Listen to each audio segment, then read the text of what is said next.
செம்பருத்தி ஜூஸ், செம்பருத்தி இலைகளும் இந்த 10 நாள் மட்டும் ஃப்ரெஷ்ஷாக யூஸ் பண்ணுங்க. கிடைக்கவே இல்லை அப்படின்னா பவுடர் யூஸ் பண்ணுங்க. ஏன்னா ரிசல்ட் கொடுக்கறது பார்த்தீங்கன்னா ஃப்ரெஷ் லீவ்ஸ் தான். இந்த செம்பருத்தி இலையை நல்லா மிக்சியில் போட்டு அடிச்சுக்கோங்க. அடித்து அதை பாதிக்கு பாதி சுடுதண்ணியில் கலந்துக்குங்க. கலந்து அந்த ஜூஸ் ஒரு 200 ml, எல்லாமே 200 to 250 ml ஒரு டைம் இன்டர்வல், ஒரு இடைவெளி விட்டு எடுக்கணும். ஒரு 2 மணி நேரம் கேப்பாவது இருக்கணும். அப்போதான் அது போய் நல்லா அப்சார்ப்ஷன் ஆகி நம்ம ரத்தத்தில் இருக்கக்கூடிய கழிவுகளை, கொழுப்புகளை வெளியேற்றும்.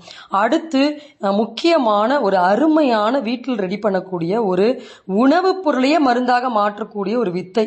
இது எப்படின்னா, ஜீரகம் வாங்கிக்கோங்க, அதை லைட்டாக வறுத்துக்கோங்க. வறுத்துட்டு அந்த ஜீரகத்தில் கொஞ்சம் மோர் தெளித்து வெயிலில் ஒரு 2 நாள் காய வச்சு எடுத்துருங்க. நல்லா கடுமையான வெயிலில் காய வச்சு எடுத்துக்கோங்க. அதற்கு பிறகு அதில் எலுமிச்சை சாறு பிழிஞ்சு அந்த ஜீரகம் மூழ்கிற வரைக்கும் அந்த